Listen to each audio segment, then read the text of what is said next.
Welcome back, folks. We have the honor and privilege of having with us today our favorite member of the House of Representatives, Dr. Paul Gosar. And we're going to be visiting on three basic subjects, but we're going to start with the decision of the U.S. Supreme Court vis-a-vis Obamacare. So, Dr. Gosar, welcome back. Great to see you. Dr. Lovell, thank you for having me. Our pleasure. Talk to us about your reaction to the Supreme Court decision and our strategy now as conservatives who want to resist this intrusion into our private lives. Absolutely. I think it took most of us by surprise that it didn't say what we couldn't do, but expanded the federal government on what they can now do.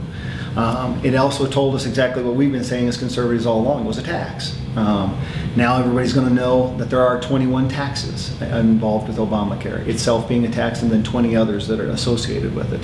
But it was disheartening to see the Chief Justice assign himself with the four liberal members of the bench in benefiting that. I think one of the undertones, though, that gives us some pause would be the part about Medicaid, that states are not required to follow or allow the federal government to hold jurisdiction over them to expand their Medicaid rolls, which is going to be a problem for the federal government in expanding the Medicaid rolls. A lot of this deciphering for Medicare patients, they were trying to take their value added away from their incomes and force them into Medicaid. So this is going to be a very big tough, and I think today we saw Florida join up with Wisconsin and others saying that they will refuse expanding their Medicaid populations. So you're in the perfect position to critique this because you're a small business person, you're a medical practitioner, and you're a member of Congress. When you look at Obamacare, not from a partisan standpoint, but from an objective standpoint as a lawmaker, there are failings to the bill that don't get publicized.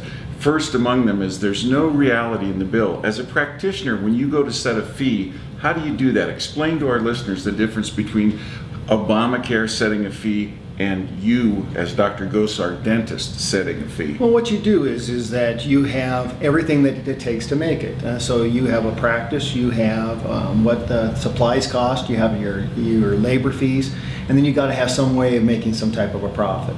And so you look at every procedure that you do and how much it costs to do that procedure.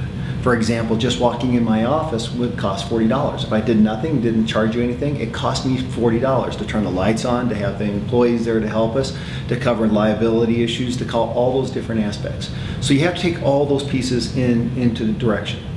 The whole premise is Obamacare actually expanded upon a failing government program where the government was setting the fees that were unrealistic.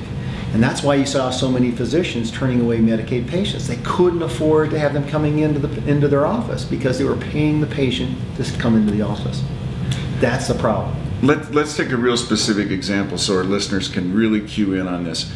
The last crown you did, your bill, the bill you sent out for that was how much? The bill that I charged that individual was $1,200. And your actual net, after everything else was done, you as someone who did 4-year undergraduate, your DDS school, set up your practice, hired people, bought a building, put a staff in place, bought malpractice insurance, after everything you've done, made that massive investment in intellectual capital and the insurance that you have to pay for just to practice. Your $1,200 gross billing nets you how much money? $115, Terry. So your return on investment isn't even 10%. No. Why in the world, if you're a blue-collar middle-class kid and you've got the dream of being a doctor and you've got to go to U of A and borrow money for 4 years to get an undergraduate in pre-med and then have 6 years that you borrow money for, you're going to come out $350,000 in debt and open a GP office, to pay back that, just the nut on your loan is going to be $2,500 a month. If you can't make more than a 9% return on investment, you'll never pay your loan off. Why would anybody go into medicine? And that's the whole point of Medicaid. The introduction to our family physicians, to our primary providers, they're paying patients to sit in the chair, trying to offset that down the road with other procedures. That's what's wrong here. Is it trying to shovel more and more people through the doors? That's insanity, because you're losing more and more dollars as you go, and that's what we're finding more of our family practitioners. That's why what we saw physicians coming to Washington saying, listen, if these rules don't change and if they stay with the Obamacare model, we're done. And so 2014 we'll see an exodus from current practitioners who'd rather go out of the business than to serve. The Metafocus study, and I've quoted this to our viewers on a number of occasions, Metafocus did a study and they interviewed current medical practitioners, and the question was, if Obamacare is found to be constitutional, will you continue to practice? 40% said no. And then additionally they said, if Obamacare is found constitutional, what advice would you give to a bright young person thinking of medicine? And they'd say, and 68% said, I would advise them not to go into medicine. So in the face of adding, pick a number, 10 million, 20 million, 30 million new patients and zero incentive for new doctors, how can you not have a rationing system? Isn't that inherent in Obamacare? That's exactly right. And that's what the IPAB board was instituted for. Here's a group of unelected bureaucrats that were going to set payment fees based upon what you would be allowed to do. So let's say that I was 70 years old and I already had a heart attack, but I needed a replacement hip. Well, it may not fit their guidelines, so it restricts that care. Second of all, if it didn't follow their protocols as best management practices, where they agreed that these preventative services were okay, I would be prohibited from giving to you those services, even if you wanted to pay cash. It would be almost a felony for me to do that. And another part of what's going on that I see, my friends who are physicians, they've talked about the two-tier system for years, that they have a group of clients who pay cash, or they're even on retainer. I believe they refer to this as concierge medicine, where they have people pay an upfront fee and that gives them access to the doctor, and they don't want anything to do with any insurance. They quit taking Medicaid and Medicare years ago. But now they're in the position where even if someone wanted to pay cash, doctors are going to be prohibited from performing a procedure? If they took any type of dollars on a Medicare, see, once it's a Medicare patient, and you are required to take fees from Medicare.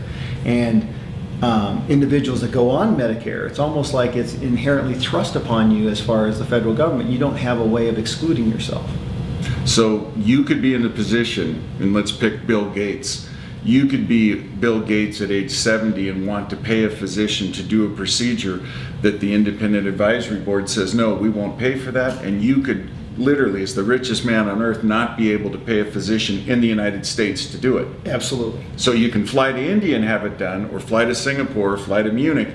But in the US, we're heading toward a system where you as a person, cash in hand, will not have the freedom to have a doctor or a dentist or a maxillofacial oral surgeon, whatever it is, perform a procedure. Absolutely. And then what you may have is a non-doctor doing those types of procedures, because in this bill is the first non-doctor doing surgical procedures with a high school diploma and 18 months training that's not accountable to state boards or to individual patients.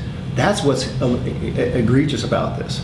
Now, we've already seen an explosion of schools that offer either a nurse practitioner degree or a physician's assistant degree, and those programs, depending on accreditation, have various standards. But the care that I receive, because I have insurance from my employer, but I haven't seen the doctor in 10 years, other than my oncologist. I get to see the oncologist, but I see only the nurse practitioner 90% of the time. Is that going to be more and more prevalent under Obamacare in the current setup? Absolutely. And when I first ran in 2010, I actually had the comment from a lady that stood up and said, listen, Dr. Gosar, you're a dentist. What do you know about healthcare? And before I could say anything, another lady who was on the right of me said, listen, I'll give you an example. You should be. I just went to my dentist for a dental emergency at 12:30 at night. He saw me within a half an hour, gave me a quote, got me out of pain. His actual bill was cheaper than his quote. Followed up, made sure my insurance was followed through properly, my prescriptions were done right. Now fast forward to my physician. I barely see my physician. I wait 5 to 6 hours to see him or her. None of the paperwork is filled out. The insurance is never filled out right. My prescriptions are never filled out right. It's a mess. So maybe what we ought to have is a dentist actually overseeing the makeup of a new program. Absolutely. Now, it's important to hit one more time on Obamacare. Now that the U.S. Supreme Court has said it's not a mandate, it's a tax. If it wasn't a tax, why did the bill include funding for 16,000 new IRS agents? That's exactly the point, is that there's going to be taxes on the sale of your home. There's going to be taxes all the way through this. There's 20 new taxes in this bill to pay for us. A lot of this is to pay for, they stole $500 billion from Medicare to build this process. And really what it is putting a bureaucrat between you and your healthcare provider. That's the whole thing, is to monopolize or to have oversight of 1/5 of our GDP. And it will continue to distort the overall market for medical services or dental services as long as it's in place. Is that right? Absolutely. And to give you one last tidbit, the group of people who've been on government health care the longest is rebelling, and they're excluded from this, and that's the Native Americans. They've been going away from government-dictated health care and going into privatization. Absolutely. Thank you, Paul Gosar. Good luck in the coming election. God bless you. God bless the United States of America.